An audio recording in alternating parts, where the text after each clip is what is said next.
Hello everyone, welcome to channel learn with ease. आज हम solve करेंगे सब्सिडरी बुक चैप्टर से question number 9, chapter 12 D K Goyal की book से class 11 accounts. Online classes, online tuitions के लिए आप मुझे स्क्रीन पर दिए गए नंबर पर व्हाट्सएप कर सकते हो अपना नाम और क्लास। और आप अगर सॉल्यूशन ढूंढ रहे हो टीएस ग्रेवाल और D K Goyal new edition book के, तो चैनल के होम टैब पर क्लिक करो, आपको सॉल्यूशंस अपलोडेड मिलेंगे। ओ सेक्शन में एमसीक्यूज मिलेंगे क्विज के फॉर्मेट में, और एमसीक्यूज के सॉल्यूशन से शॉर्ट सेक्शन। तो बहुत कुछ है चैनल पर, विजिट द चैनल। अच्छा लगे तो शेयर और सब्सक्राइब जरूर करना। क्वेश्चन नंबर 9 में केशव ब्रदर्स की बुक्स की ट्रांजेक्शन्स आपको दी है, जिसे आपको प्रॉपर बुक्स में रिकॉर्ड करना है। प्रॉपर बुक्स का मतलब sales book, purchase book, cash book, journal, जहां से रिलेटेड ट्रांजेक्शन है आपको उसमें रिकॉर्ड करना है। तो सबसे पहली ट्रांजैक्शन है हमारी ओपनिंग बैलेंस से रिलेटेड। जितने भी आपके एसेट और लाइबिलिटीज के ओपनिंग बैलेंस है 1 जनवरी को, वो आप रिकॉर्ड करोगे जर्नल में। तो एसेट्स हैं तो डेबिट करोगे, cash in hand, cash at bank, stock. इसके बाद जिनसे पैसा लेना है वो आपके डेटर्स हैं, मनोहर लाल, दीपचंद और फर्नीचर एंड इक्विपमेंट, क्या आपकी एसेट हो गई। और इसके अलावा आपकी लाइबिलिटीज जिससे आपको पेमेंट करनी है वो है सुनील, क्रेडिटर 15,000। अब डेबिट और क्रेडिट आपका दोनों साइड का टोटल सेम होना चाहिए। यहाँ तो सेम नहीं आ रहा, तो इसका मतलब जो बैलेंस है, वो जो डिफरेंस है, वो आपका क्या होगा, कैपिटल। तो to capital account 7,07,500, debit minus 15,000, आपके पास जो बैलेंस आएगा वो ओनर की कैपिटल है। इसके बाद फर्स्ट ट्रांजेक्शन में बैंक से हमने पैसा विड्रॉ किया, इसका मतलब हमें कैश बुक में रिकॉर्ड करना है। तो कैश बुक में सबसे पहले जो हमारे पास बैलेंस है, जो आपकी एसेट्स में बैलेंस आ रहे हैं, वो कैश इन हैंड और कैश एट बैंक आपको यहाँ पर रिकॉर्ड करना है। कैश बुक में आप लिखोगे यहाँ पर डेबिट साइड पर टू बैलेंस पीडी 8,500 कैश का और 1,40,000 बैंक का। इसके बाद हमने बैंक से पैसा विड्रॉ किया है, तो कॉन्ट्रा एंट्री हो गई, cash account debit to bank account. तो यहाँ पर आपको जनवरी 2 में लिखना है टू बैंक अकाउंट 20,000। इसी तरह से कैश डेबिट हो रहा है तो डेबिट साइड पर कैश के लिए, और क्रेडिट साइड पर आपको लिखना है इसके लिए, बैंक के लिए, बाय कैश अकाउंट 20,000। एलएफ में सी मार्क करना मत भूलना, इस तरह से आपको सी मार्क करना है, राइट। दोनों साइड पर सी मार्क करना है। इसके बाद नेक्स्ट ट्रांजेक्शन में हमने सैलरी की पेमेंट, अब आप पेमेंट बैंक से कर रहे हो या कैश से कर रहे हो क्वेश्चन में नहीं दिया, तो आपको क्या मान के चलना है कि हमने कैश पेमेंट की है। तो पेमेंट करेंगे तो कैश आपका क्रेडिट हो रहा है, क्रेडिट साइड पे पोस्टिंग होगी by salaries account 22,000 cash column. ये कॉन्ट्रा लिखना मत भूलना, मेरा स्किप हो गया है, गलती से आप लिखना मत भूलना क्योंकि उसके भी मार्क्स। इसके बाद हमने गुड्स की सेल की है, सामान बेचा है, इसका मतलब सेल्स बुक में लिखोगे। तो सेल्स बुक में आपकी ये कैश सेल नहीं है, अगर कैश सेल होती तो आपको क्वेश्चन में दिया होता। इसका मतलब ये क्रेडिट सेल है, और क्रेडिट सेल को ही हम सेल्स बुक में रिकॉर्ड करेंगे, जो हमारा गुड्स से रिलेटेड है, जिसमें हम सेल परचेज करते हैं। तो सूर्य नारायण को हमने सामान बेचा, 60 मीटर सिल्क और 100 मीटर कॉटन। टोटल हमारी सेल है 16,000 की, जिस पर हमने ट्रेड डिस्काउंट दिया 12.5%। 16,000 का 12.5%, 2,000 माइनस करने के बाद अपनी बुक्स में हम सेल रिकॉर्ड करेंगे 14,000 से। जीएसटी नहीं है तो वो कॉलम आप ब्लैंक छोड़ दोगे, और लास्ट के कॉलम में 14,000 आपका आ जाएगा। इसके बाद सूर्य नारायण ने हमें सामान रिटर्न किया। अब क्रेडिट सेल के अगेंस्ट आपकी सेल्स रिटर्न है, तो सेल्स रिटर्न बुक में आप रिकॉर्ड करो। अगर कैश सेल के अगेंस्ट सेल्स रिटर्न होता तो हम यहाँ पर रिकॉर्ड नहीं करते, वो जर्नल में रिकॉर्ड करते। क्रेडिट सेल के अगेंस्ट सेल्स रिटर्न है, सूर्य नारायण जिसको हमने अभी अभी सामान बेचा उसने सामान रिटर्न किया है, तो आपको यहाँ पर रिकॉर्ड करना है सेल्स रिटर्न बुक में। तो सूर्य नारायण 40 मीटर कॉटन उसने रिटर्न किया, हमने 70 रुपीज के हिसाब से बेचा था, 2,800। ट्रेड डिस्काउंट हमने 12.5% दिया था, उसी तरह से आपको सामान वापस लेते हुए भी माइनस करना है 350। तो 2,450 का सामान आपके पास वापस आया, सेल्स रिटर्न 2,450। नेक्स्ट है कि आपने फुल पेमेंट रिसीव की मनोहर लाल से चेक से, और वो चेक आपने सेम डे बैंक में जमा कर दिया। तो जब आप चेक को सेम डे डिपॉजिट करते तो वो बैंक में जाएगा।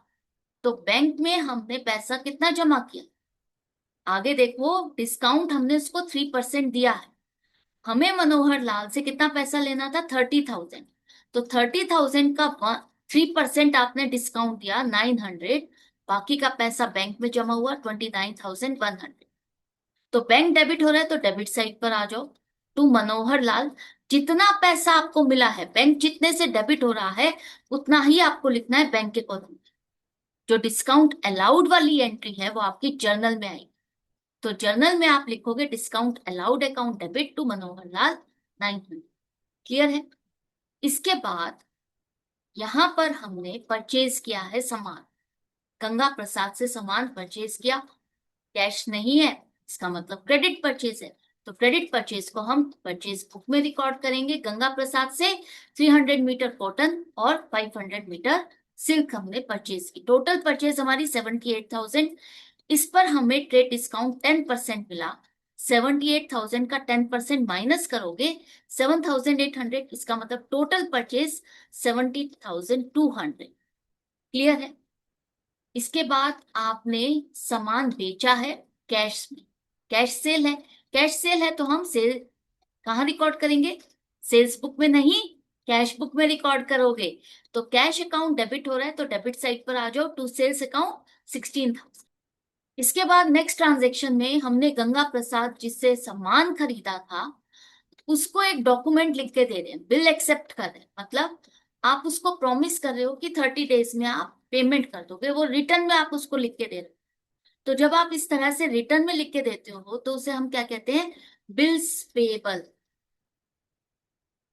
आपने जिससे सामान खरीदा गंगा प्रसाद वो आपका क्रेडिटर, उसका नाम आपने क्रेडिटर की लिस्ट में लिख दिया। लेकिन जिस क्रेडिटर को अगर आप बिल्स पेबल लिख के दे रहे हो, कोई ऐसा डॉक्यूमेंट लिख के दे रहे हो, तो वो आपका क्रेडिटर की लिस्ट से निकल करके कहाँ आ जाएगा, बिल्स पेबल। सिर्फ लिस्ट का चेंज हुआ है, लिस्ट चेंज हुई है, क्रेडिटर से बिल्स पेबल की लिस्ट में वो आ गया है, और कोई चेंज नहीं हुआ है। ठीक है। तो आप क्या करोगे यहाँ पर एंट्री, आपकी एंट्री होगी Ganga Prasad debit 25,000 to bills payable account 25,000। Ganga Prasad का अकाउंट आपने क्लोज कर दिया और उसको कहाँ डाल दिया आपने, बिल्स पेबल के अकाउंट में। राइट, उस कैटेगरी में आपने उसको ट्रांसफर। इसके बाद नेक्स्ट ट्रांजेक्शन है कि हमने गंगा प्रसाद को बाकी जो भी अमाउंट है उसके लिए पेमेंट की। बाकी अमाउंट के लिए आप पेमेंट कर रहे हो कितनी, 45,000, और 200 का उसने हमें डिस्काउंट किया। हमने टोटल सामान उससे कितने का खरीदा था, 70,200। उसमें से 25,000 का आपने उसको प्रॉमिस करके एक डॉक्यूमेंट लिख के दे दिया, लाइबिलिटी है अभी आपकी, वो पेमेंट करनी है। लेकिन बाकी 45,000 के लिए आप उसको चेक दे रहे हो। टोटल बचा था 45,200, इसमें से आपने चेक दे दिया और 200 का हमें डिस्काउंट। तो बैंक यहाँ पर क्रेडिट हो रहा है इसलिए क्रेडिट साइड पर बाई गंगा प्रसाद 45,000, और जो 200 का आपको डिस्काउंट मिला वो आप यहाँ पर जर्नल में रिकॉर्ड करोगे, Ganga Prasad to discount received 200। I hope आपको पूरी एंट्री समझ में आ गई। बिल्स पेबल और बिल्स रिसीवेबल एक अलग से चैप्टर है आपका, अब आपके सिलेबस में नहीं है, पहले होता था। उसमें हम यही चीजें ट्रांजैक्शन सीखते थे कि जब भी आपका क्रेडिटर जिसको आपने बिल लिख के दिया है वो आपका बिल्स पेबल है। इसी तरह से डेटर जिसे आप लिखवा करके लेते हो कि भाई आप पेमेंट मुझे इतने दिन में कर दोगे ना, प्रॉमिस उससे लेते हो, तो वो आपका बीआर हो जाएगा, बिल्स रिसीवेबल, कि इससे ये पैसा मुझे लेना है और इसने मुझे प्रॉमिस किया है। वो एंट्री भी आ गया ही। बने रहना, सीखते रहना। इसके बाद हमें क्या करना है, नेक्स्ट ट्रांजेक्शन में हमने सुनील सुनील को पेमेंट की है after receiving discount of 1%। Sunil कौन है, हमारा क्रेडिटर है, 15,000 हमें इसको पे करने हैं। तो 15,000 में से 1% हमें डिस्काउंट मिला 150 का, और बाकी हमने पेमेंट की। चेक नहीं दिया है, ना ही कुछ मेंशन है, तो इसका मतलब आप कैश में पेमेंट करते हो। तो कैश आपका क्रेडिट हो रहा है, इसलिए क्रेडिट साइड पर बाय सुनील 14,850। आप जितने से पेमेंट कर रहे हो बस उतना ही दिखाओगे। डिस्काउंट जो आपको मिला वो आपका जर्नल में आएगा, Sunil to discount receive 150। Next transaction में जो ओनर है उसने अपने पर्सनल यूज के लिए 5 मीटर सिल्क का कपड़ा विड्रॉ। अब जब ओनर अपने पर्सनल यूज के लिए सामान निकालता है बिजनेस से तो उसे हम कहते हैं ड्रॉइंग्स। तो आपको यहाँ पर drawings account debit 500 to purchases account 500 करना है। ये बेशक आपने सामान परचेज बुक में दिखाया है, लेकिन जब भी आपका ओनर विड्रॉ करता है तो उसे आप जर्नल के थ्रू शो करोगे, परचेज बुक के थ्रू नहीं कर। हमने रेंट की पेमेंट की चेक से 2000। अब रेंट आपका एक्सपेंस है, पेमेंट कर रहे हो तो बैंक अकाउंट आपका क्रेडिट हो रहा है, क्रेडिट साइड पे लिखोगे बाय रेंट अकाउंट 2000 बैंक के कॉलम। हमने सूर्य नारायण से फुल सेटलमेंट में पेमेंट रिसीव की। सूर्य नारायण कौन है? जिसे हमने सामान बेचा था। टोटल सामान हमने 14,000 का बेचा था, उसमें से उसने हमें सेल्स रिटर्न की थी 2,450 की, बाकी 11,550 हमें इससे लेनी है। लेकिन उसने फुल सेटलमेंट मतलब आपका और हमारा हिसाब किताब बराबर हो जाएगा 11,000 रुपीज लेने के बाद, उसका अकाउंट हमें क्लोज कर देना है। 550 जो उसके अकाउंट में अभी भी स्टैंड कर रहे हैं, अब वो तो देगा नहीं। हमने कहा है ना फुल सेटलमेंट में आपने 11,000 रुपए लिए और उसका अकाउंट क्लोज कर दिया। तो 550 क्या है, आप उसको डिस्काउंट। तो एंट्री आपकी हो जाएगी cash account debit 11,000, discount allowed account debit 550 to Surya Narayan 11,550। Cash मिल रहा है तो इसलिए डेबिट साइड पर आ जाओ, तो सूर्य नारायण कैश के कॉलम में 11,000। डिस्काउंट जो आपने दिया वो जर्नल में आ जाएगा, discount allowed to Surya Narayan 550। इसके बाद ओल्ड न्यूज़पेपर आपने बेचा कैश में, ये आपकी मिसलेनियस इनकम है, कैश टू मिसलेनियस इनकम। तो कैश आ रहा है, डेबिट कर रहे हो तो डेबिट साइड पे लिखोगे टू मिसलेनियस इनकम 400। आपने स्टेशनरी और पोस्टेज परचेज किया है, कैश से परचेज किया है, कैश पेमेंट की है, तो कैश आपका क्रेडिट हो रहा है, क्रेडिट साइड पर आ जाएगा 500। लास्ट में यहाँ पर हमने स्टॉक बेचा है गणेश चंद को। तो गणेश चंद को हमने सामान बेचा, क्रेडिट सेल है आपकी 400 मीटर 160 रुपीज पर मीटर के हिसाब से 64,000 का, रेट डिस्काउंट नहीं है तो यही आपकी फाइनल सेल है। अब जो गणेश चंद है वो आपका डेटर है, उसने देखो यहाँ पर लिख करके दिया आपको 40,000 रुपीज के लिए बीआर उसने दिया है, मतलब वो एक डॉक्यूमेंट आपको लिख करके दे रहा है कि वो आपको 2 मंथ्स के अंदर पेमेंट कर देगा, प्रॉमिस कर रहा है। तो डेटर की लिस्ट से निकल करके वो कहाँ शिफ्ट हो गया, बिल्स रिसीवेबल की लिस्ट में ट्रांसफर हो गया।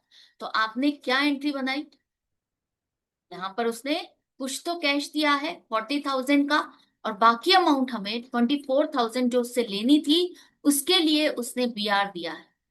आपने टोटल सामान उसको 64,000 का बेचा, 64,000 में से 40,000 पेमेंट की और बाकी उसने डॉक्यूमेंट लिख के दिया कि वो 2 मंथ्स में पेमेंट कर देगा, तो वो बीआर हो गया टू गणेश चंद, उसका अकाउंट क्लोज हो गया।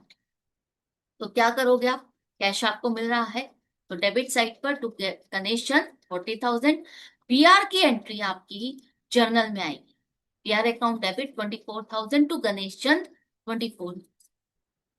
सारी एंट्रीज हो गई, तो अब आपको एक एक करके सभी बुक्स को क्लोज करना है। एंड ऑफ द मंथ आपको टोटल निकालना है, तो जर्नल का आपका दोनों साइड का टोटल सेम आना चाहिए, 7,73,800 हमारा मैच कर रहा है, ठीक है। इसी तरह से कैश बुक में कैश और बैंक का बैलेंस निकालना है। कैसे निकालोगे, सबसे पहले कैश का डेबिट बैलेंस 95,900 माइनस करेंगे क्रेडिट साइड का टोटल 37,350, 58,550, इतना कैश का बैलेंस बचा है। इक्वल करने के लिए क्रेडिट साइड पे लिखोगे बाय बैलेंस सीडी 58,550।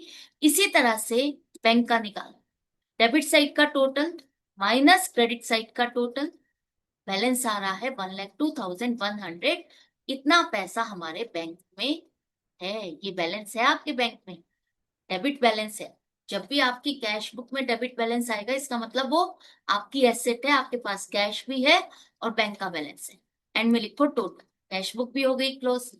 अब सेल्स बुक, इसका total and of the month आप सेल्स अकाउंट में ट्रांसफर करते हो। हर मंथ के एंड में हम क्रेडिट सेल जो आपने सेल्स बुक में रिकॉर्ड की, वो लेजर में जो सेल्स अकाउंट है उसमें ट्रांसफर करोगे, टोटल 78,000। इसी तरह से परचेज बुक का टोटल 70,200 परचेज अकाउंट में ट्रांसफर करोगे, राइट। और sales return book, last book हमारी, इसका टोटल सेल्स रिटर्न अकाउंट जो लेजर में है, एंड ऑफ द मंथ आप ट्रांसफर करो। तो सारी बुक्स जो जो आपके क्वेश्चन में बनती थी वो हमने सारी बनाई, एंड आई होप आपको समझ में आ गए। तो इसी तरह से समझते रहो, सीखते रहो।